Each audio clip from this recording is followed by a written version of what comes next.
जो महाभारत में नहीं है वो पूरी दुनिया में नहीं है। अब इसमें हम देखें तो पहला प्रश्न है कि जो हमारी मॉडर्न लाइफ का एक विजन है वो कैसा होना चाहिए। जो गीता का उपदेश भगवान श्री कृष्ण देते हैं कि वो किस तरह से हमने जीना है। ठीक बात है। हमें वास्तविक दुनिया में जीना है, हमें कल्पना की दुनिया में नहीं जीना कि सामने मेरा चाचा खड़ा है, सामने मेरा ताऊ खड़ा है, सामने मेरे भाई खड़े हैं। लेकिन जब सत्य और धर्म की बात आती है, जब एक पूरी मानवता की बात आती है, तब रिश्ते नहीं देखे जाते। तब हम ये नहीं देखते कि सामने कौन है, चाहे मेरे पिता भी क्यों ना खड़ा। अगर वो मानवता के खिलाफ है तो वो चीजें नहीं है।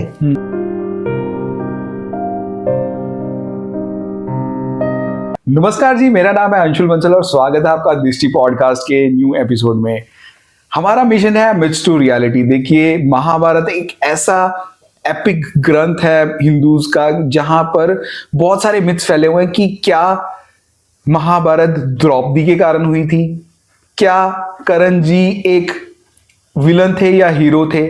ऐसे ही मिथ्स को ब्रेक करने के लिए आज हमारे साथ हैं डॉक्टर गुरतेज सिंह जी, जिन्होंने पीएचडी किया है महाभारत लिटरेचर के अंदर। सर, स्वागत है आपका हमारे पॉडकास्ट। बहुत बहुत धन्यवाद जी। सबसे पहली बात तो गुरतेज जी, महाभारत को लेके यही आती है मेरे मन में। जब भी हम महाभारत को देखते हैं ना, या कभी भी कोई रील्स में भी महाभारत, तो हर बंदा उसके साथ अट्रैक्ट हो जाता है, एक चुंबक की तरह खींचा चला जाता है कि यस, महाभारत कुछ है। क्या है ऐसा ग्रंथ में, महाभारत ग्रंथ में, कि लोग उसके साथ चिपक जाते हैं? बहुत बढ़िया प्रश्न और जिज्ञासा है कि महाभारत में ना व्यास जी कहते हैं कि जो इस ब्रह्मांड में है, जो इस दुनिया में है, वो सब कुछ महाभारत में है। ओके। और जो महाभारत में नहीं है वो इस दुनिया में नहीं है। अच्छा। तो एक ऐसी स्टेटमेंट, और वाकई ऐसा ही है, क्योंकि दुनिया का एक हर विषय, दुनिया का हर एक इमोशन, हर एक ड्रामेटिक एलिमेंट आपको महाभारत में मिलता है। और महाभारत एक ऐसा ग्रंथ है जो हमारी इस भूमि पे, जिस भूमि पंजाब पे हम बैठे हैं, चलो बाद में हरियाणा बन गया, तो इस धरती पे वो खेला गया। और भगवान कृष्ण के जो बेटे थे, उन्होंने इस भूमि पे राज किया, और इसी भूमि पे आज वर्तमान हरियाणा कुरुक्षेत्र में वो चीजें हुई। तो हमारी एक जड़ों से जुड़ा हुआ है महाभारत। इसमें बहुत सी कहानियां हैं।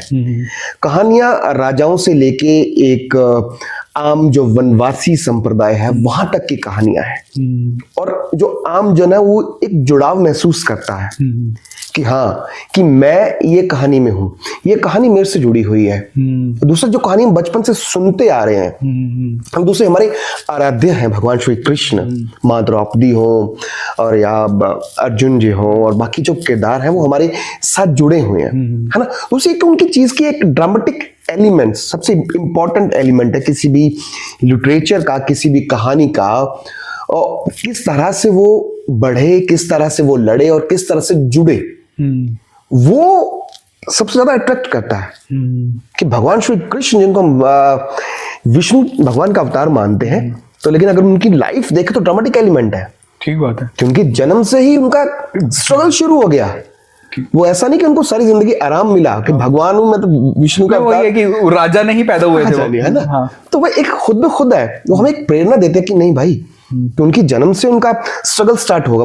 जन्म हुआ तो उनको वहां से निकलना पड़ा। कहाँ जन्म लिया, किस मैया ने पाला, और किस हालात में वो रहे, ग्वालों के साथ रहे, फिर वो छोड़ के उनको आगे जाना पड़ा, और फिर किंग बने, और फिर आगे उनकी किस तरह से उन्हें देह को त्यागा। ये सिर्फ एक भगवान श्री कृष्ण की जिंदगी है, जो हर एक उनके जीवन के हर पड़ाव में एक एलिमेंट भरा पड़ा।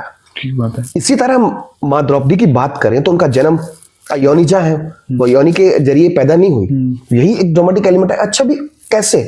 सीधा एक स्त्री यज्ञ की अग्नि से पैदा हुई, रानी है, क्वीन है, जिसने जन्म लिया राज परिवार में, लेकिन वो आगे गई ब्राह्मणों के, जब पांडव वनवास पे थे, ब्राह्मणों का रूप धारण करके गए, सीधा एक राजमहल से कुटिया के अंदर वो एक चेंज सीधा वो कैसे हुई, कैसे उसके जीवन में तब्दीलियां आई, कैसे चीर हरण का इंसिडेंट हुआ। तो ये सिर्फ दो किरदार की बात है, बहुत सी हजारों कहानियां जो हमें खींच के रखती हैं, हमें जोड़ के रखती हैं कि नहीं, ये हम हैं। ये भगवान श्री कृष्ण ऐसा कर सकते हैं, उनके जीवन में संकट है, कष्ट है, वो लड़े, आगे बढ़े, हम भी कर सकते हैं। तो ये ड्रामेटिक एलिमेंट है, ये सबसे इंपॉर्टेंट चीज है किसी भी चीज का। और यही एक लाइफ का एक फंडा है कि जितने भी मर्जी कष्ट है लेकिन हमें आगे बढ़ना है। तो ये आगे बढ़ने का जज्बा है जो महाभारत की जब हम जिक्र करते हैं, बात करते हैं, तो वो हमें अपनी ओर खींचता है। इसीलिए तो आज भी अब SS राजामौली है, उनकी अब अगला प्रोजेक्ट देखे तो महाभारत को लेके कर रहे हैं, ठीक बात है ना। तो ऐसे बहुत सारी कहानियां हैं। डॉक्टर नीलेश नीलकंठ ओक एक बड़ा नाम है, एक विज्ञानी साइंटिस्ट है, एक खगोल शास्त्री हो के वो महाभारत पे कार्य कर रहे हैं, है ना। बहुत सारे ऐसे अमी गणात्रा जी हैं, बहुत सारे हैं जो करते हैं लेकिन महाभारत से प्रेरणा लेके उसकी ओर खींचे चले गए, उन्होंने जीवन ही समर्पित कर दिया इनको। तो ये सब एलिमेंट्स हैं जो हमें एक जुड़ाव करते हैं उसके अंदर, महाभारत को अपनी ओर खींचते हैं। आपने बहुत अच्छे से समझाया कि महाभारत में बहुत सारे प्रिंसिपल्स है और स्ट्रगल हैं। क्या महाभारत एक फिक्शन है या एपिक ग्रंथ जो बोला जाता है महाभारत की? मुझे तो लगता है कि अगर जो फिक्शन भी है वो हाईएस्ट लेवल की फिक्शन है। ठीक है, बंदा सोचता क्या है कि मतलब एक फिक्शन लिखने के लिए बैठोगे तो हाईएस्ट लेवल ऑफ फिक्शन है। क्या असली में महाभारत हुआ था या ये फिक्शन ही है? बहुत बढ़िया सवाल। लेकिन इससे पहले ना एक चीज हमें समझनी होगी। जब हमारा भारत का एजुकेशन सिस्टम बना, लॉर्ड मैकाले ने मिलके पहले भारत भ्रमण किया, अफगानिस्तान से लेके बर्मा तक का, कि भारत में क्या क्या सिस्टम क्या है, इनका एजुकेशन सिस्टम क्या है। हमारा एजुकेशन सिस्टम जो आज पढ़ रहे हैं, हम सिर्फ पढ़ते हैं क्लर्क बनने के लिए।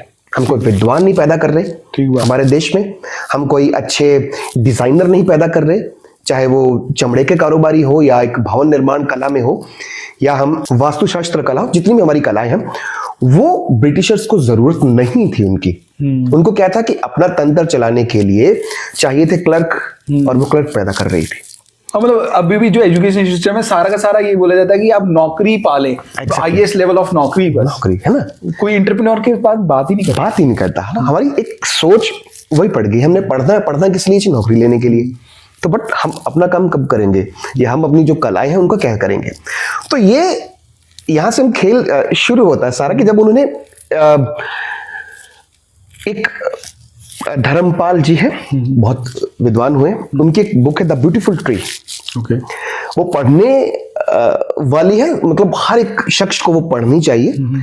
तो जो डॉक्यूमेंट्स उन्होंने एकत्रित किए पूरे भारत भ्रमण करके, वो आज भी उनके देश में पड़े हैं। उन डॉक्यूमेंट्स को लेकर उन्होंने वो द ब्यूटीफुल ट्री किताब का निर्माण किया।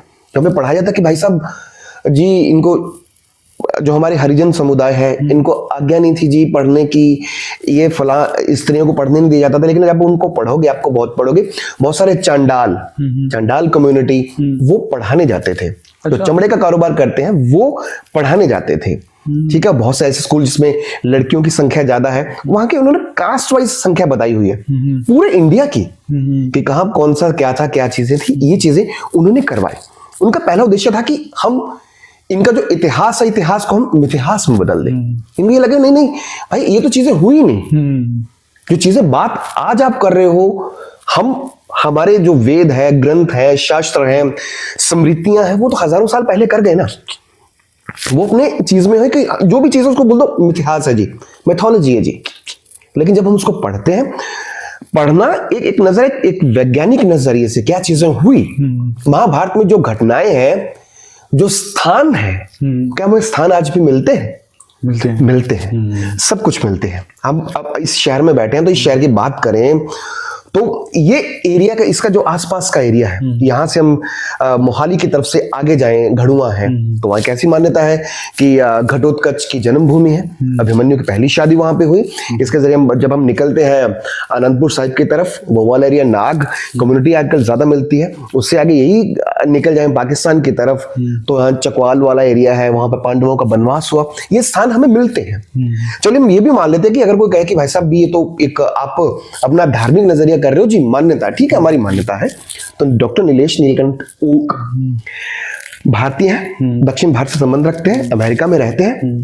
उन्होंने बुक लिखी है बाकायदा इस चीज के ऊपर कि महाभारत हुई या नहीं हुई। डेट्स उन्होंने मेंशन की है। अच्छा, किस आधार पे? वो उनकी इंटरव्यू में सुन रहा था, तो उन्होंने कहा कि जब महाभारत होने वाला होता है।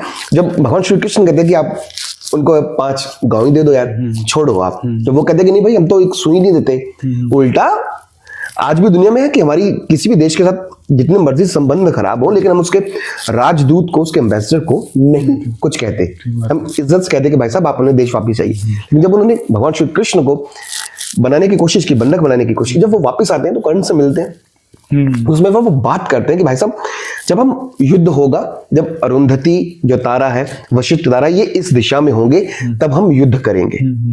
ठीक है जी।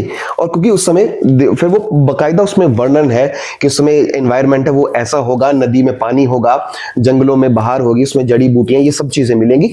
तो ये जब अरुंधति और वशिष्ठ तारे का जिक्र वो करते हैं किस दिशा में होगा, तो डॉक्टर नीलेश नीलकंठ ओक जी ने, वो जो खगोल शास्त्री है, उस श्लोक के ऊपर पूरी जिंदगी लगा दी उन्होंने। 10-15 साल सिर्फ एक श्लोक के ऊपर कि भाई उस समय वो देखता हूं कि उस समय कैसा था, क्या थे वो श्लोक, किस दिशा में थे और डेट क्या निकलती है। अच्छा हाँ, चलो हम मानते, हमें कहते कि भाई साहब आप तो थिएटर वाले हो, ठीक है, हम ठीक है, हम कहते ठीक है, आप मान लो कि हम तो कल्पना के सहारे लेते हैं, लेकिन डॉक्टर नीलेश नीलकंठ आपको झूठ नहीं बोलेंगे ना। तो उन्होंने एक जो है साइंटिफिकली विधि के अनुसार किया है ना। बाकी ये कि इतिहास नहीं है, हमारा इतिहास है ना। पूर्व वृत्तम कथा युक्तम, जो पहले हो चुका है और कथा के रूप में लिखा गया, इतिहास जो पहले हो चुका है। तो वो सब चीजें आज के युग में, जो साइंस का युग है, सब चीजें मिलती हैं, साक्ष्य मिलते हैं उन चीजों के हैं। और मेरा तो ये कि ये हमारा इतिहास है और ये इतिहास है और जिसके साक्ष्य मिलते हैं महाभारत के ऊपर। तो आपने अभी जिक्र किया कर्ण जी का, क्या वो एक विलन, जो प्रथम पांडव हुए हैं कर्ण जी, क्या वो विलन थे या हीरो थे महाभारत में? बहुत बड़ा सवाल है। कारण हम ना जब भी किसी व्यक्ति से जानना चाहते हैं, किसी भी व्यक्ति की पर्सनैलिटी को जानना चाहते हैं, हम उसका भूत, उसका वर्तमान पहले देखते हैं, क्या था क्या नहीं है। अब बहुत सी ऐसी कथाएं हैं, देखो जब इतिहास हमारा जो महाकाव्य है, जो महर्षि वेद व्यास जी ने लिखा, महाभारत के रूप में हमें दिया, तो ये हजारों वर्षों पहले लिखा गया। उसके साथ जो दंत कथाएं होती है ना, कुछ वो जुड़ जाती है ना, सॉफ्ट कॉर्नर वो चीजें होती हैं। अब क्या है कि मैं वही बात करता कि हमें कुछ दिखाने की कुछ और कोशिश की जाती है, कुछ बताया कि भटकाने की चीजें होती है ना। कुछ चीजें हैं, मान लो एक 2 भाई हैं, एक बड़ा एक छोटा है। बड़े वाला छोटे को मार के भाग जाता है, बारी बारी भाग जाता है जब वो कुछ काम करने लगता है या कुछ अपना टाइम खुद के साथ स्पेंड करना चाहता है। तो छोटे वाले ने कहा कि भाई साहब अब ये बड़े वाला जब मेरे को मारने आएगा तो उसको देखूंगा। ठीक है, जब उसको मारने आया तो बड़े वाले ने क्या किया कि उसकी फोटो ले ली कि देखो छोटे वाला मेरे को मार रहा है, तो भाई साहब ये तो छोटे वाला मार, लेकिन हमने दुनिया को क्या दिखा, उसने फोटो देख ली भाई छोटे वाला मारता है, ठीक है ना। तो हमें दिखाया क्या जाता है।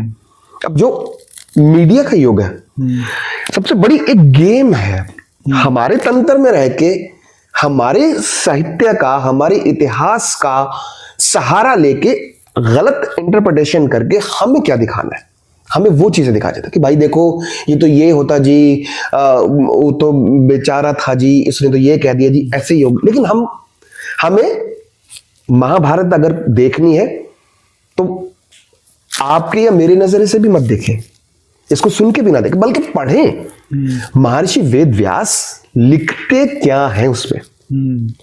अब कर्ण का जितना दिखाया जाता है उसको बेचारा, अगर महाभारत को पढ़ें तो वो उतने बेचारे है नहीं है। वो महाभारत में सभी एक बार प्रेस करते हैं, उनकी शक्ल में करते हैं ठीक है यार छोड़ो, दे दो, युद्ध छोड़ नहीं करना।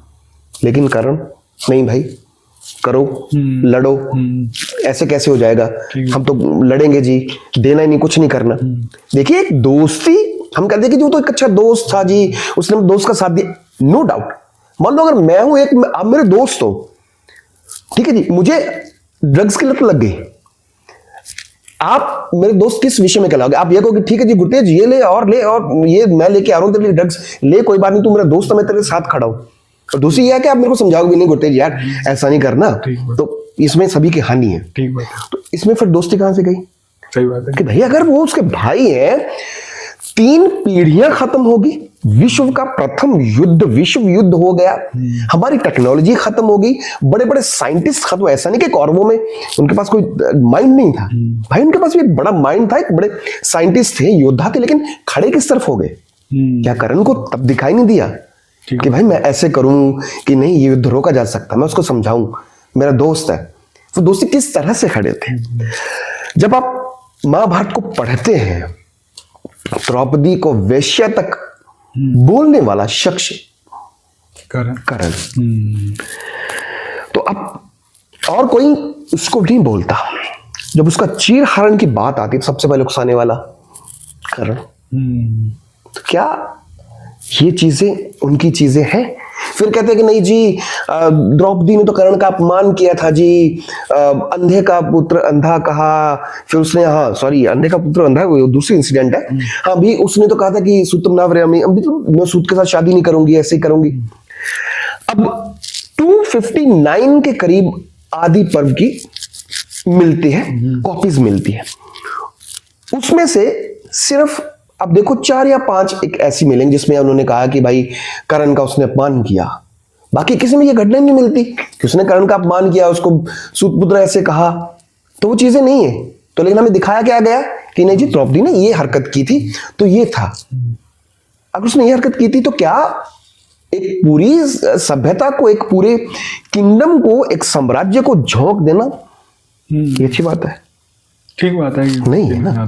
अब दूसरी बात, फिर हम कहते कि हम जी कहते जी सूत पुत्र बार बार कहते, बहुत सी ऐसे वहां पे ऋषि मुनि हैं, बहुत से राजा हैं। अब सूत पुत्र क्या है कि ब्राह्मण माई है, आपका जो क्षत्रिय पिता है, तो उसके जो है, तो अब वो चीजें हैं, तो इसमें वो दलित वाला एंगल देने की कोशिश की जाती है गलत तौर पे। तो बहुत से इंटरकास्ट मैरिज के आप कॉन्सेप्ट देखो, बहुत सारे सूत तो राजा भी हुए वहां पे, तब वो कहां से उसको एंगल देने की कोशिश कर रहे हो? फिर दूसरा कि जब आप देखते हो कि महाभारत का युद्ध होने वाला है, तो अब उसको पता है कि मैं ये चीज कर बैठा, अब मैं फंस गया हूं कहीं ना कहीं। ये मेरी इंटरप्रिटेशन है, देखने वाला अलग देख सकता है कि भाई ये चीजें हो गई हैं। तब जब हमारा युद्ध होता है, अगर मैं कहूं कि हमारा युद्ध लग गया, हम अपने हथियार फेंक दें, तब हमारी ये दयालुता होगी, हमारे दिमाग होगा, या हम युद्ध लड़ना करें? दिमाग है ना कि भाई साहब मेरे पास कर्ण कवच और कुंडल है। कोई भी क्षत्रिय योद्धा या कोई भी योद्धा, नॉट ओनली क्षत्रिय योद्धा, चाहे ब्राह्मण योद्धा हो, चाहे वो हरिजन योद्धा, चाहे कोई भी योद्धा हो, अपने हथियार नहीं फेंकता। अब उसको पता कहीं ना कहीं कि भाई मैं ये चीजें करके बहुत बड़ी गलतियां कर बैठा हूं। एक सॉफ्ट कॉर्नर भी लेना ना, हाँ जी उस दान मांगा तो मैं दानवीर भी बन गया, मैं सारी गेम से भी निकल गया, मेरे सर पे कोई ब्लेम भी नहीं आया। एक माइंड यहां से खेलना, ठीक बात है। तो कहीं ना कहीं वो कर्ण ने बहुत सा खेला है।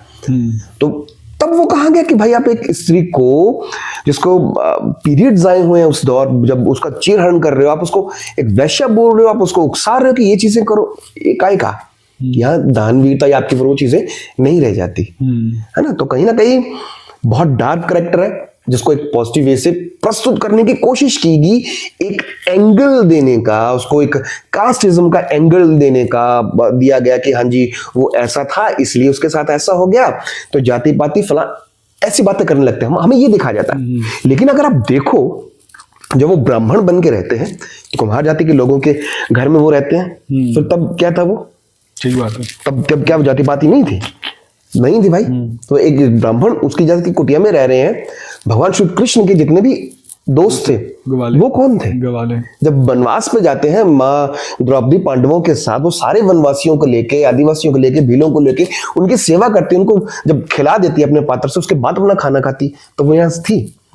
तो ये एंगल कर्ण के जरिए बहुत जरा हमें एक अलग मोड़ देने की कोशिश की। तो लेकिन ये कि हम वो ना देखे जो B.R. चोपड़ा ने हमें दिखाया, या दूसरे हम वो देखे जो एक्चुअल में हुआ है।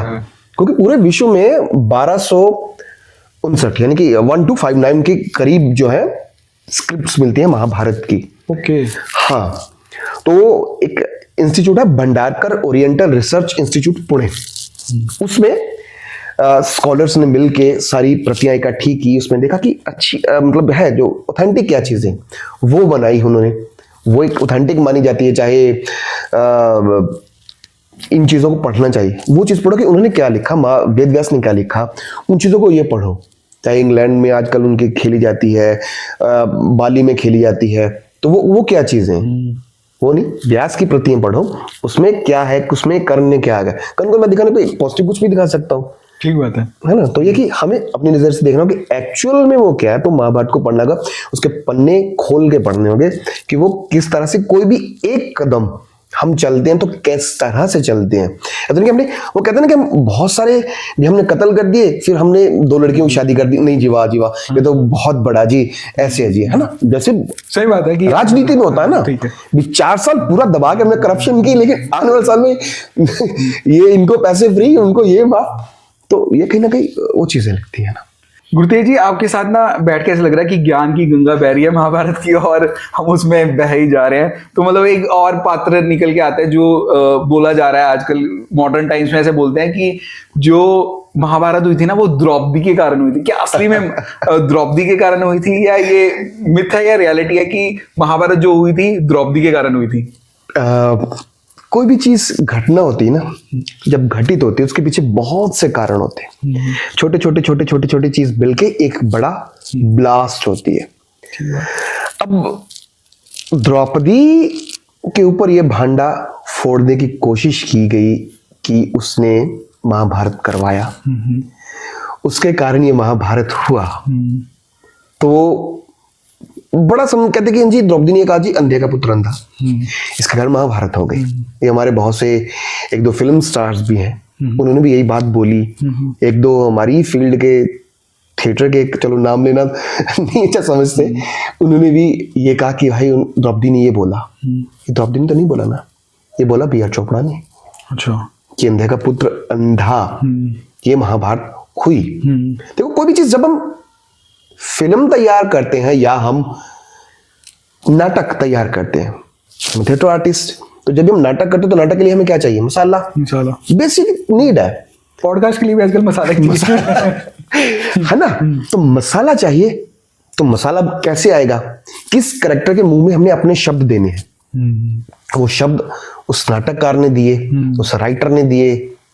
तो महाभारत जब आप पढ़ते हो, जब माई महल का जिक्र होता है कि जो गिरते हैं तो जी को वो देखते हैं कि अंधे का पुत्र अंधा है, लेकिन जब वेद व्यास के महाभारत पढ़ते हैं उसमें तो पूरे इंसिडेंट में द्रौपदी माँ वहां तो है ही नहीं। अच्छा, उल्टा पांडव उनकी केयर करते कि ये हमारा भाई है। लोग अपने सेवकों को बुलाते कि भाई इनकी केयर करो, आपको लगी तो नहीं। तो फिर वो अपने जाके मामा से बात भी करते कि नहीं भाई मेरे साथ ऐसा हुआ, मैं गिर गया था, तो इस तरह से उन्होंने सुंदर एक इल्यूजन वाला महल बनाया है। तो उसकी जिक्र करते, पांडवों की तारीफ करते हैं कि भाई ये तो वहां तो महाभारत में द्रौपदी का जिक्र ही नहीं है। तो लेकिन उन्होंने ये कह दिया एक घटना में मसाला डालने के लिए कि द्रौपदी ने ये कहा और हम सबने मान लिया।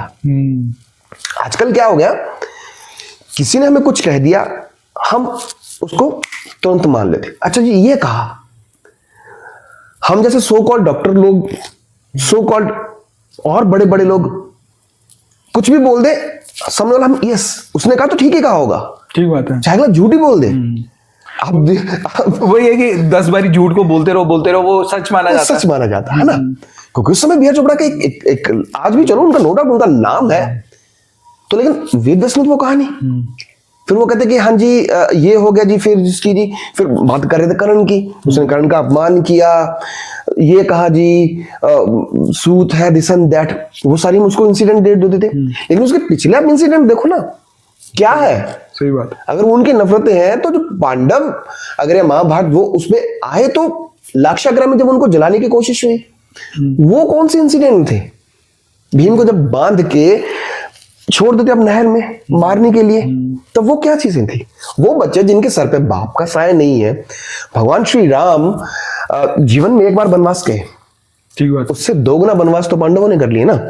एक बार अपनी माँ के साथ वनवास किया, एक बार माँ द्रौपदी के साथ वनवास किया, तो उनके साथ जो घटनाएं वो क्या चीजें थी? ठीक बात है ना। तो वो चीजें नहीं है, ऐसी चीजें नहीं है कि वही फिर बात करते हैं कि हम अपनी नजर से देखें ना, हम किसी की नजर से क्यों देखते हैं कि उसने ये कहा। उल्टा जब उनका तो खुद अपमान हुआ ना, जब कहते हैं कि भाई साहब मांगो भी, ठीक है क्या मांगते हो? उल्टा वो तो अपने कहते कि छोड़ दो, मेरे हस्बैंड को छोड़ दो, दास तब से मुक्त कर दो, ठीक है नहीं हमें। फिर भी वो लेके उनको वहां से चली जाती है, वो तो नहीं उनको कुछ बोलती ठीक बात है कि मैंने ये करना है। वो तो एंड तक उनकी मिन्नतें करते हैं ना कि भाई साहब हमें कुछ नहीं करना, हमें सिर्फ 5 गांव दे दो। जब आप किसी को दबाते जाओगे एक दिन तो अगला ब्लास्ट करेगा ही करेगा। लेकिन भांडा फोड़ना है, किसको देना है, किसके सर पे हम फोड़े? अच्छा ये है द्रौपदी है, ठीक है जी द्रौपदी के सर पे कर दो। पिछले में कट रहा है क्यों? मतलब बलि का बकरा बनाना है, एक को बना दो, द्रौपदी को बना दो। क्यों? क्योंकि वो एक कहावत है ना हमारी सोसाइटी में क्या, कि औरत है, औरत को दबाना इजी है, ठीक है, उस पर तहमत लगाना इजी है, वो कर दो। ठीक बात है। किसी पुरुष को तुम नहीं कर सकते ना, आप पांडवों में से किसी को नहीं कह सकते, आप कौरवों में से किसी को नहीं कह सकते, आप किसी और योद्धा को नहीं कह सकते। आपको एक सॉफ्ट टारगेट मिल गया कि उसने कहा जी इसके मुंह से कहला दो जी अंधे का पुत्र अंधा कह दिया, तो ये चीजें हमने होगी। तो लेकिन महाभारत में जब हम पढ़ें देखें तो कहीं भी ये जिक्र नहीं आता कि द्रौपदी के कारण महाभारत हुआ। महाभारत के बहुत से छोटे छोटे कारण रहे हैं, उसमें चाहे सत्ता हो, चाहे राज दरबार हो, या अपने निजी हक हो, या आम जनमानस की उनके जो अधिकार हैं उनके कारण, बहुत से कारण थे। जब वो वनवास में जाते हैं तो छोटे छोटे राजाओं से मिलते हैं, माँ द्रौपदी सभी को एकत्रित करती है, उनको एक संगठित करती है। जब एक राजा है, राजा जब अपने आम जनमानस को नहीं देखेगा, जो छोटे जो तबके के लोग हैं जो उनको नहीं देखेंगे, उनको आप अधिकार नहीं करोगे, तो वो क्या करेंगे? एक ना एक दिन तो रिवॉल्ट आएगा ना भाई। वो भी देख शेल्टर ढूंढते हैं ना, तो शेल्टर कैसे ढूंढा उन्होंने? माँ द्रौपदी वही है जो पांडवों में सब कुछ है। वो एक वो कैसे कि जब हनुमान जी महाराज को कहे कि हनुमान जी अपनी शक्तियां जगाइए, आप में बहुत कुछ कर सकते हैं, आप मतलब भूल बैठे। ठीक बात है। तो पांडवों को वो जगाने वाली एक माँ द्रौपदी थी, आम जनमानस को इकट्ठा करने वाली माँ द्रौपदी थी। एक हक की बुनियाद पे अपनी स्त्री के अधिकार हो, चाहे मानवाधिकार हो, चाहे सत्य की लड़ाई हो, उन सब को लेकर चलने वाली माँ द्रौपदी थी। और जो इन सब चीजों को लेकर चलता उस पर तो भांडा फोड़ना है ना, तो वो उन्होंने फोड़ा है। लेकिन महर्षि वेदव्यास ने ऐसी कुछ नहीं कहा, उन्होंने तो जो सत्य है उनको पढ़ना होगा कि वो ऐसा नहीं थे, अंधे का पुत्र अंधे वाली घटना नहीं थी, बहुत सारे कारण थे, वो उनके बचपन से ही शुरू हो गए थे, है ना, वो चीजें सारी। एक और सर कि हमें ना बचपन से मतलब मैंने एक चीज देखी है कि अर्जुन की आंख देखो, एक फोकस्ड एरियाज देखो, है ना, तो हमें क्या लेसन्स मिलते हैं महाभारत से मॉडर्न लाइफ में? आपने तो बहुत अध्ययन किया हुआ है कि मॉडर्न लाइफ में कौन से ऐसे लेसन्स हैं महाभारत में जो हमें स्ट्रांगली करने चाहिए, जो फॉर यंगस्टर्स? बहुत बहुत अच्छा सवाल। देखिए, एक सबसे जो हमने पहला सवाल डिस्कशन किया था कि लोग क्यों अट्रैक्ट होते हैं। महाभारत में जैसे पहले किया कि जो महाभारत में है वो सब दुनिया में है, जो महाभारत में नहीं है वो पूरी दुनिया में नहीं है। अब इसमें हम देखें तो पहला क्वेश्चन है कि जो हमारी मॉडर्न लाइफ का एक विजन है वो कैसा होना चाहिए। जो गीता का उपदेश भगवान श्री कृष्ण देते हैं कि वो किस तरह से हमने जीना है। ठीक बात है। हमें वास्तविक दुनिया में जीना है, हमें कल्पना की दुनिया में नहीं जीना कि सामने मेरा चाचा खड़ा है, सामने मेरा ताऊ खड़ा है, सामने मेरे भाई खड़े हैं। लेकिन जब सत्य और धर्म की बात आती है, जब एक पूरी मानवता की बात आती है, तब रिश्ते नहीं देखे जाते। तब हम ये नहीं देखते कि सामने कौन है, चाहे मेरे पिता भी क्यों ना खड़ा, अगर वो मानवता के खिलाफ है तो वो चीजें नहीं है। आज हमारे एक आर्टिकल पिछले दिनों पढ़ रहा था कि हमारी सोसाइटी में तलाक बहुत हो रहे हैं आजकल, डाइवोर्स बहुत रेट पड़ रहा है, हालांकि चाहे दुनिया के मुकाबले हमारे देश में कम है। सत्यभामा भगवान श्री कृष्ण ने जब वो जाते हैं द्रौपदी माँ से मिलने, तो उनको कहते हैं कि भाई साहब अब माँ द्रौपदी से सीखो कि ग्रस्त क्या है, ग्रस्त कैसे चलता है। तो कहते कि भाई जब उनसे बात होती, माँ द्रौपदी से बात होती है, तो उनसे पूछते हैं कि भाई साहब 5 आपके पति हैं, आप इनको कैसे मैनेज करते हो? ठीक है, आप ये सारा जंगल में रहते हो, जितने वनवासी, इनको कैसे करते हो? तो माँ द्रौपदी उनको प्रॉपरली ग्रस्त के ऊपर एक लेसन देते हैं। ये महाभारत में जब हम पढ़ते हैं, इंसिडेंट पढ़ेंगे, तो वो गृहस्थ का लेसन जो हमारी एक हर एक को चाहिए, पढ़ना चाहिए कि गृहस्थी कैसे है, गृहस्थी कैसे की जाती है। एक गृहस्थ आश्रम ना, हमने तो गृहस्थ आश्रम का नाम दिया उसको हमारी सोसाइटी में। तो हमारी ये नहीं था कि भाई साहब हमें पता ही नहीं कि हमारा बाप कौन है, हमारी माँ कौन है, ऐसा नहीं था। गृहस्थी हो तो गृहस्थी का एक आश्रम सबसे बड़ा, एक टफ, ब्रह्मचर्य से भी ज्यादा टफ माना गया है। बहुत सारे ऋषि मुनि हैं जिन्होंने गृहस्थ आश्रम जिया। वो एक लेसन क्या है, एक पूरी विद्या उस चीज में माँ द्रौपदी वो देती है उसमें। ठीक है, फिर उसके बाद जब युद्ध नीति है, जब युद्ध बनता है, जब युद्ध लड़ना है, तो कैसे चक्रव्यूह बनाना है, पूरे 18 दिन का किस तरह से है, कौन किसके साथ लड़ेगा, अच्छा कौन किसके साथ नहीं लड़ेगा। ऐसा नहीं कि जो पैदल सैनिक है वो हाथी वाले के साथ लड़ रहा है, ठीक है, या कौरव है जो दुर्योधन है वो किसी आम पांडव को मारे। नो, सामने आमने सामने से लड़ो हमारा, ठीक है। जिसके साथ मैं आपके साथ समान बल रखता हूं तो मैं आपके साथ सामान्य बल वैसे लड़ूंगा। अगर आपने हथियार छोड़ दिया तो मैं मारूंगा नहीं, आपको छोड़ूंगा, ठीक है भाई जाओ, आपने हथियार छोड़ दी जाओ, ठीक बात है। बच्चों को नहीं मारना, बूढ़ों को नहीं मारना, स्त्री को नहीं मारना, जिसकी अभी अभी शादी हुई है उसको नहीं मारना। ये भी था, ये भी सब चीजें, पूरी एक वॉर मैनेजमेंट। इंग्लैंड की बात करें तो अपनी आर्मी को कह रहे कि भाई साहब पढ़िए महाभारत की वॉर मैनेजमेंट क्या है। अच्छा, हाँ, अब बीते दिनों एक जो हमारे डॉक्टर एस जयशंकर जी हमारे विदेश मंत्री हैं, उनकी पढ़ रहे थे, सुन रहा था उनकी कि भाई आपको कैसे, डॉक्टर एस जयशंकर जितना उनका कार्य है, जितना भारत का नाम लेके जिस तरह से बोलते हैं, तो उनके एक इंटरव्यू सुनने में कहा कि भाई साहब मेरे को ये सारी प्रेरणा मिलती है महाभारत से। आपकी विदेश नीति क्या हो, आपकी विदेश नीति से संबंध कैसे हो। अब पहली वर्ल्ड वॉर कहा जाता है। अब माँ द्रौपदी जब निकली वहां से, उनके पास कोई घर नहीं है, कोई उनके पास सत्ता नहीं है, क्या है, सिर्फ अकेले है ना। अब 5 पांडवों को लेके किस तरह से उन्होंने संगठित किया, किस राजा के साथ कैसे संबंध बनाने हैं, किस राज्य के साथ कैसे संबंध बनाने हैं, किस क्षेत्र के साथ आपने कैसे संबंध बनाने हैं, वो सारी एक मैनेजमेंट हमें देखने को मिलती है ना। कि चाहे छोटा राजा, चाहे बड़ा राजा है, चाहे वो एक पूरी सुप्रीम किंग है, तो क्या एक मैनेजमेंट है, तो वो आपने कैसे मैनेजमेंट करनी है। तो वो चीजें हमें महाभारत से जो है सीखने को मिलती है। युद्ध विद्या, युद्ध लड़ना कैसे है, चक्रव्यूह बनाने कैसे हैं। अब बहुत सी बातें हैं, जब उनको पढ़ते हैं महाभारत को तब हमारे दिमाग के चक्षु खुलते हैं। अब डॉक्टर नीश ने उनको कहा कि हाँ भाई साहब, जब अरुंधति और वशिष्ठ तारा इस दिशा में होंगे, इस ग्रह में होंगे, हम तब लड़ेंगे। डेट डिसाइड की गई ना, ऐसे तो मूर्खों की तरह में लड़ने नहीं बैठ गए ना वो। ठीक बात है, वो एक इनके पास साइंटिस्ट होंगे ना कि वो किस दिशा में किस ग्रह, किस दिशा में किस तारे हैं, उस समय एनवायरमेंट कैसा होगा, उस समय क्या, उस समय पानी मिलेगा हमें।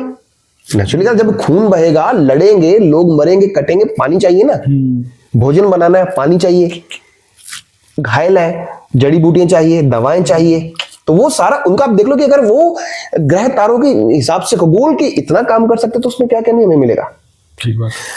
अब बात करते हैं मई महल की, इल्यूशन की, कैसा महल बनाया होगा उन्होंने। लाक्षागृह की बात करें, लाक्षागृह कैसा होगा। तो भवन निर्माण कला, ये 2 की हम सिर्फ बात कर रहे हैं, जैसे बहुत सारे अलग अलग मिलते हैं, विश्वकर्मा के जिक्र में मिलता है। तो वो भवन निर्माण कला क्या है, किस तरह से महल बनाए जाते हैं, किस तरह से वो चीजें बनती, किस तरह से वो चीजें होती हैं, सही बात। वो हमें महाभारत से देखने को मिलता है। अब विमानों का जिक्र वहां पे होता है, ठीक है ना। अब अंबा है, तो अंबा का जो शाल विराज से वो प्रेम करती है, तो उसके पास एक जिक्र था कि जब वो उनसे मिलने आती तो उनके पास एक ऐसा विमान था जो वो उड़ता था आसमान में, तो ऐसा लगता कि एक पूरा भरा हुआ नगर, एक शहर उड़ रहा है। तो मतलब वो है कि जो हमारी कल्पना है वो भी एक हाईएस्ट लेवल पर है ना। तो मतलब हमने टाइम पे साइंटिफिक सारे थे। एग्जैक्टली क्योंकि हमने सिर्फ महाभारत में कौरव या पांडव नहीं खोए, हमने पूरी एक भरी पूरी सभ्यता खोई है। एक ऐसे साइंटिस्ट खोए हैं जो साइंस का जो उपयोग है वो गलत तरीके से लेने लग गए थे, है ना। तो वो चीजें हमें हमारी एक मॉडर्न लाइफ में हमें स्ट्रेस है, स्ट्रेस कैसे दूर करनी है, हमारी रिलेशनशिप मैनेजमेंट क्या। आज हम बड़ी बड़ी ट्रेनिंग्स लेते हैं, बड़े बड़े, लेकिन जब हम महाभारत पढ़ते हैं, भगवान श्री कृष्ण की मैनेजमेंट क्या है, कैसे ग्वाल बालाओं को, जो गोपियां हैं, उनको कैसे उनको लाइफ मैनेजमेंट देनी है कि नहीं भाई मैं आपके साथ नहीं भी हूं तो भी मैं आपके साथ हूं।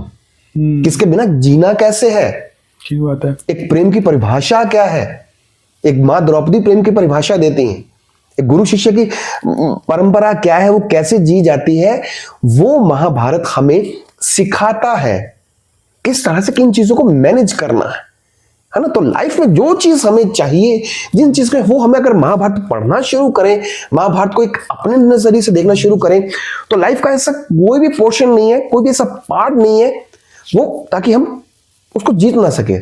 तो महाभारत में तो वो भगवान श्री कृष्ण की बोली ऐसे कि उठा दिया कि जब वो जो पांडव सोए पड़े थे, फिर अभी भाई इतने सालों से, तो वो तो 18 दिन में अब युद्ध खत्म, पासा एक तरफ है, अब आप उधर हो या मैं इधर हूं, है ना। तो युद्ध चाहे मानवीय मूल्य हो, चाहे हमारी पर्सनल लाइफ हो, चाहे हमारी प्रोफेशनल लाइफ हो, चाहे हमारी भवन निर्माण कला है, वास्तु निर्माण कला है, जितना भी कुछ है सब कुछ हमें वहां पे मिलता है। तो एक महाभारत से बड़ा कोई लाइफ मैनेजमेंट ग्रंथ नहीं, कुछ नहीं, कोई नहीं हो सकता। आपने बहुत मजे से बताया कि कैसे मतलब सारा कुछ एक ग्रंथ के अंदर है, लेकिन एक ये माना जाता है कि महाभारत को ना घर में नहीं रखना चाहिए क्योंकि उससे, वो लड़ाई की पुस्तक है तो लड़ाई होगी, लेकिन उसमें तो आपने अभी बताया कि उसमें सब कुछ है, अगर जो आप डेली उसका अध्ययन करेंगे तो it will give you a better life in this modern life, है ना। तो क्या महाभारत को घर में रखना चाहिए?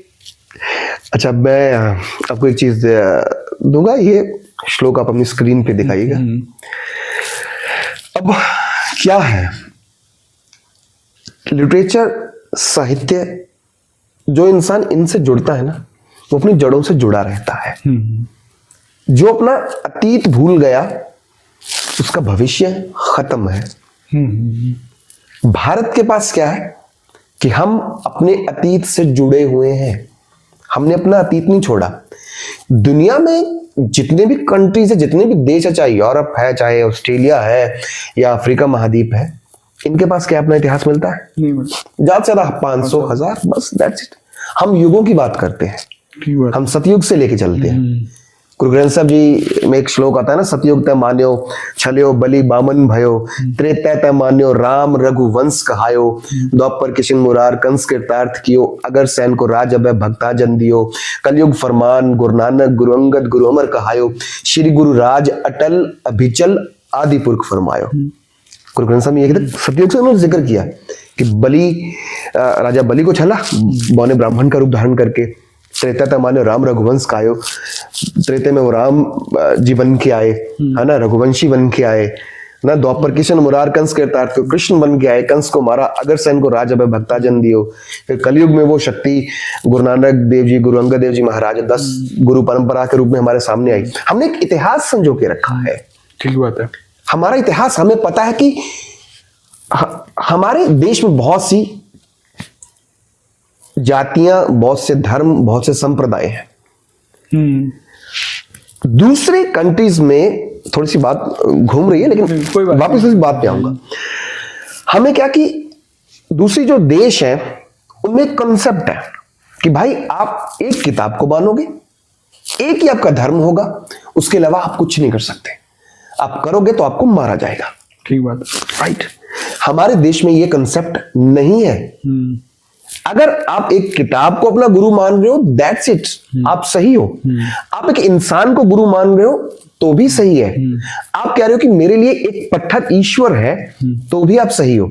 आप किसी वृक्ष में, किसी पंछी में, किसी जानवर में आप अपना इष्ट, अपना राधे देख रहे हो, सही हो। एक जीवन की वे की कला है ना। हम भारत में, अपने इस देश में श्राद्ध करते हैं, पूर्वजों को याद करते हैं ना। सही बात है। जहां से हमारी पीढ़ी चली, जहां हमारा गोत्र है, हमने इतिहास संभाल के रखा है। ठीक बात। आज भी आप पेहवा चले जाओ या हरिद्वार जी चले जाओ आप, तो वहां आपको ग्रंथ मिलेंगे भी, ये था, ये आपकी पीढ़ियों का इतिहास है, ये चीजें हैं। ठीक बात। हमें पता रहता कि अच्छा यार हमारे पूर्वज ये थे, हम ये था। संभाला कैसे गया? बुक के रूप में, लिटरेचर के रूप में। नालंदा, तक्षशिला में उन्होंने सबसे पहले क्या किया? लाइब्रेरी जलाई ना। लाइब्रेरी जलाई, इतिहास से कट गए आप, आपको पता ही नहीं। अगर आज हम बुक खत्म कर दें तो क्या हमारे पास आगे आने वाली पीढ़ी को पता चलेगा कि हम क्या थे? ठीक बात है। हम, हमारे शहर का इतिहास क्या था? कुछ भी नहीं, हमें पता ही नहीं। हमें काट दिया गया। हम पंजाब की बात करें तो पंजाब को आजकल क्या चल रहा है कि हम 1469 ईस्वी से पंजाब का इतिहास शुरू करते हैं, लेकिन पंजाब का इतिहास तो बहुत पुराना है ना, सप्त सिंधु के समय का इतिहास है। सही बात। एक सोची समझी साजिश है ना कि अब हमारा इतिहास कहाँ शुरू करते हैं? बाबर आए, मुगल आए, तुर्क आए, उसके बाद ये रणजीत सिंह जी आ गए, फिर उसके बाद ब्रिटिशर्स आ गए, फिर ये आ गया हमारा ये इतिहास। क्या हमारा इतिहास 1469 शुरू होता है? नहीं, हमारा इतिहास तो बहुत से आगे है। इसी तरह से महाभारत का भी यही है कि आप उनको उनके लिटरेचर से काट दो, उनके साहित्य से काट दो, उनकी जड़ से काट दो। महाभारत हमारी जड़ है, जड़ है जिसमें सब कुछ मिलता है। श्राद्ध कर्मों की बात करते हैं हम। जब भीष्म का भगवान परशुराम से युद्ध होता है तो सबसे पहले वो क्या करते हैं? अपने इष्ट, अपने जो पितर हैं उनके, अपने पितरों को याद करते हैं कि आप मेरे साथ आइए, मेरे साथ खड़े हुए, मेरे को पता है कि मैं भगवान परशुराम को हरा नहीं सकता, वो मेरे गुरु हैं, तो लेकिन आप मेरे को इतनी शक्ति दीजिए, मेरे साथ इतना खड़े हो जाइए कि मैं उनसे हारूं भी ना। ठीक है ना? तो वो क्या है, एक जड़ से जोड़ रहा है ना महाभारत। जो पहले हम बात कर रहे थे ना, अब पितरों से वो ले गए, है ना, तो एक इतिहास से जोड़ रहे हैं। महाभारत हमें हर चीज की ओर लेके जा रहा है कि आपने आज की स्ट्रेस भरी लाइफ में जीना कैसे है, कैसे ये स्ट्रेस को दूर करना, कैसे लड़ने का जज्बा है। हम जो सप्त सिंधु के लोग हैं ना, फाइट हमारे डीएनए में है, लड़ाई हमारे डीएनए में है, क्योंकि इतनी वर्षों से, इतनी सदियों से युद्ध ही खेलते आए हैं, है ना। रामायण का युद्ध हो या महाभारत, चलो हमारी भूमि पे खेली गई, हमारी भूमि पे लड़ी गई वो, तो हम अपना इतिहास भूल जाएंगे तो वो चीजें करेंगे तो क्या होगा? हमारे पास कुछ भी नहीं होगा ना। ठीक बात। हमें यही नहीं पता, जब एक बंदे को हम अपना घर तोड़ दें, हमें यही नहीं पता हमने रात को जाना कहाँ, हमने रहना कहाँ, सोना कहाँ, दैट्स इट, हम खत्म। महाभारत को जब आप पढ़ोगे तो महाभारत में महर्षि वेदव्यास जी कहते हैं ना कि अगर जो व्यक्ति प्रतिदिन नित्य दिन महाभारत को पढ़ता है या सुनता है तो जीत है किसी भी प्रकार की है वो आपके हाथ में होगी। आप हर एक जो है चिंता से मुक्त होंगे, आप वो हर एक जंग जीत सकते हो। उन्होंने तो कुछ नहीं कहा, अब उन्होंने आके कहा कि भाई भ्रांति फैलानी है। रामायण आप हम घर में रख सकते हैं, महर्षि वाल्मीकि जी की जो रचिता या तुलसीदास जी की हम पढ़ते हैं, तब तो हम कहते नहीं कि भाई जी हम रामायण रखेंगे तो ऐसी चीजें होंगी, उसमें लड़ाई है तो उसमें भी, है ना भाई। तो उसमें ये चीज है ना कि भाई देखो, जब शक्ति आती है, शक्ति देखती है कि हालात कैसे हैं, समय कैसे, उस हालात से लड़ना सिखाता है। भगवान श्री राम ने धर्म अधर्म की दो चीजों की लड़ाई करते हैं, लेकिन द्वापर तक आते आते सिनेरियो चेंज हो गया। तब तक वो चीजें नहीं है कि भाई आप चुप करके बैठोगे तो चीजें होगी, आपको हथियार उठाने पड़ेंगे, तुरंत उठाने पड़ेंगे। ठीक बात है ना। तो वो चीजें, वही सब मैकाले तंत्र, एक पश्चिमवाद का जो तंत्र है कि इनको तोड़ना कैसे, इनको नीचा कैसे दिखाना है, तो वही चीजें हैं। हमारे पास अपनी कहानियां बहुत है, हम उनको ही नहीं पढ़ रहे, उनको नहीं, और हम वो कहते हैं अच्छा वाह वाह शेक्सपियर ने ये लिखा, बहुत बढ़िया जी, है ना, ये ग्रोटोवस्की ने ये लिख दिया, वाह वाह बहुत लिखा होगा भाई, हम उनको नहीं कहते। शेक्सपियर ने लिखा वो अपनी जगह धरती पर है भाई, हमारी धरती में हमारे अपने हीरो हैं। सही बात है। वही है कि जो हमारे यंगस्टर्स है ना, वो अपनी सभ्यता से दूर होते जा रहे हैं, उनको शेक्सपियर पसंद है, लेकिन हमारी धरती में सब कुछ है। वो हमें करना चाहिए कि यंगस्टर्स हमारे साथ जुड़ें। इस पॉडकास्ट के कारण भी लोग इसको देख रहे हैं, तो आप अपने फ्रेंड्स के साथ इसको शेयर कीजिए बॉस, कि हमारी धरती में सब कुछ है, आप वेस्टर्न वर्ल्ड में ना जाइए। मैंने को कहता कि वो हर बंदा महाभारत पढ़े, घर में लाके रखे। जब मैंने पीएचडी शुरू की थी तो हमारे एक बार मेरी वाइफ कहने लगी, मतलब घर में नहीं लेके आनी, लड़ाई झगड़ा हो जाएगा। मैंने कहा चलो होता ना, घर वाले बोलते, मैंने कहा ठीक नहीं लेके आता मैं, तो मैंने लाइब्रेरी जाना, लाइब्रेरी में पढ़ के आ जाना। फिर एक दिन मैं पूरा सेट खरीद के घर पे ले आया, तो कहते ये क्यों ले आए? फिर मैंने कहा ये देखो महर्षि वेदव्यास कह रहे हैं आपके घर में ये पढ़ी होनी चाहिए, आप इसको पढ़ो, इसको आप जियो लाइफ को, आपको बहुत कुछ मिलेगा। उसके बाद वो ये खत्म हो गया कि महाभारत को पढ़ो, महाभारत को घर में रखो, उसका पाठ करो, किसी की नहीं सुनो, महर्षि वेदव्यास की सुनो। अगर ये लाइफ स्ट्रेस भरी लाइफ में आगे बढ़ना, जीना, अगर आप चाहते हो कि जो हमारे बच्चे हैं वो इधर उधर ना, उनको एक गलत वे में ना जाए, तो उसके लिए महाभारत से बढ़िया कोई चैप्टर नहीं है। महर्षि वेदव्यास की जो रचना है उससे बढ़िया कुछ नहीं है। हर एक को पढ़नी चाहिए। महाभारत में ना एक जिक्र आता है अश्वत्थामा का, और वो बोला जाता है कि वो अमर हैं, अभी तक वो हैं। क्या असली में वो अभी तक है अश्वत्थामा? बहुत बढ़िया प्रश्न। अश्वत्थामा जो हमारे साथ चिरंजीवी हैं, जैसे हनुमान जी महाराज हैं, परशुराम जी हैं, इन चिरंजीवियों में एक नाम है जो अश्वत्थामा का आता है। अब हमने वही बात की ना कि बहुत सारी अलग अलग कहानियां मिलती हैं, हमारी मान्यताएं जुड़ जाती हैं उनके साथ।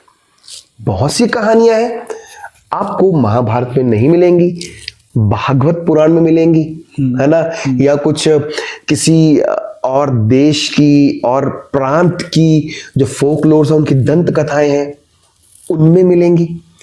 ऐसी चीजें हैं। जब हम महाभारत में जिक्र करते हैं, देखो अश्वत्थामा को शाप मिला, ये शाप का जिक्र करना जरूरी समझता हूं कि जब वो उत्तरा के गर्भ पे प्रहार करते हैं, जो आने वाला उनका वंशज उनको खत्म करते हैं, तो सबसे ज्यादा गुस्सा भगवान कृष्ण जी को आता है।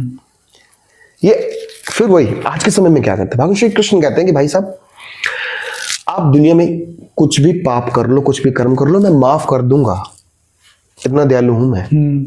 लेकिन एक भ्रूण हत्या, एक उस व्यक्ति की हत्या, एक शिशु की हत्या जो इस दुनिया में नहीं आया, उसने किसी का क्या बिगाड़ा है? मैं यहां से आपको कभी माफ नहीं करूंगा। एक संदेश आज के लिए भी, आजकल जो हम कर रहे हैं, सही बात है। तो ये इन लड़के के लिए लड़कियों कितना हम पंजाब की भूमि पे देख ले, अपने हमारे देश में, हमारे कन में या कहाँ हो रहा है। वो उसके कारण जो शाप दिया, वो कहते कि आप ये जो है कुष्ठ रोग लेके घूमोगे, तब वो अश्वत्थामा वहां से चले जाते हैं। उसके आगे महाभारत में इसका जिक्र कम नहीं मिलता हमें। लेकिन बहुत सारी अलग अलग कथाएं हैं, बहुत सारी स्टोरीज हैं जो हमें मिलती है नाटकों के रूप में, कि अश्वत्थामा उसके बाद जो है महाराष्ट्र में कुछ प्लेस बताए जाते हैं कि यहाँ इस और जंगलों में गए। कुछ लोग कहते हैं कि मध्य प्रदेश में कुछ जंगल है, उत्तराखंड में है। ऐसे जो एक पूरी रेंज है, वन रेंज है, तो उसमें कहानियां मिलती हैं, देखने को भी मिलती है। और लोगों का मानना है कि आज भी वो वहां दर्शन देते हैं। अच्छा, किस रूप में? चाहे वो कहते हैं कि हम मंदिर बंद करके जाते हैं, लेकिन जब सुबह आते हैं तो उसमें हमें पुष्प मिलते हैं। बहुत सारे टीवी चैनल्स ने उसमें वो चीजें की, है ना। क्योंकि देखो, जब एक जन की मान्यता बन जाती है ना, उसको हम ठुकरा नहीं सकते। ठीक बात है, जन की मान्यता है। अब राधा रानी का जिक्र हम करते हैं, राधा रानी की पूरी मान्यता है, पूरी जिक्र में, लेकिन जब हम महाभारत में पढ़ते तो उनका जिक्र नहीं है ना, महाभारत में नहीं है। तो लेकिन ऐसा मैंने जो कहा कि भागवत पुराण पढ़ो या अन्य ग्रंथ पढ़ो, उसमें उनका जिक्र आता है। तो अब क्या है कि वो एक मान्यता है, राधा रानी की मान्यता है, उनकी कहानी है, और झुठला नहीं सकते। ठीक बात है ना, क्योंकि हमारी हिम्मत भी नहीं होनी चाहिए, है ना, क्योंकि जनमानस की एक जो मान्यता बन जाती है उसको हम झुठला नहीं सकते। क्योंकि बहुत सारे हमारे सेंटिमेंट्स बने हैं ना, हमारी एक भावनाएं होती है, वो बंद करते कि आप कहोगे इस पत्थर में, मैं कह रहा हूँ ईश्वर है, आप कहते हो नहीं भाई मेरे लिए पत्थर है, तो लेकिन मेरे लिए ईश्वर है। हम किसी को ये भी नहीं कह सकते नहीं भाई ऐसा नहीं है, हम गलत नहीं किसी को कहते, एक भावना है ना, जाकी जैसी भावना रही तो वो वैसी रूप देखते हैं। तो बहुत सारी कहानियां हैं कि वो उन चीजों को जो है कि इन देश में, इस जंगलों में अश्वत्थामा मिलते हैं। और अलग कहानी की एक समय आएगा कि वो भी बाहर आएंगे, करेंगे। हाँ, तो जनमानस कहता तो होंगे, जरूर होंगे, है ना। अगर हम अपनी तार्किक नजरिए से देखें तो हमारा एक अलग है जी, नहीं हो सकता, क्योंकि जैसे हम तो बोलने वाले कहते कि महाभारत ही काल्पनिक है, तो ये उनका ये भी हो सकता कि नहीं है। हम इतिहास को मानते, हम लोग मान्यताओं को मानते हैं, तो हमारे लिए होगी। तो आज हमारा पॉडकास्ट था महाभारत के ऊपर, और जो ज्ञान की गंगा बही है, आपको भी इस ज्ञान की गंगा से वैल्यू मिला होगा। तो अगर जो आपको भी वैल्यू मिला है तो प्लीज अपने फ्रेंड्स के साथ इसको शेयर कर दें। चैनल पर पहली बार आए प्लीज हमें सब्सक्राइब कर दें, फेसबुक पे देख रहे हैं फॉलो कर लें। जल्दी मिलेंगे दृष्टि पॉडकास्ट के न्यू एपिसोड के साथ। धन्यवाद दोस्तों।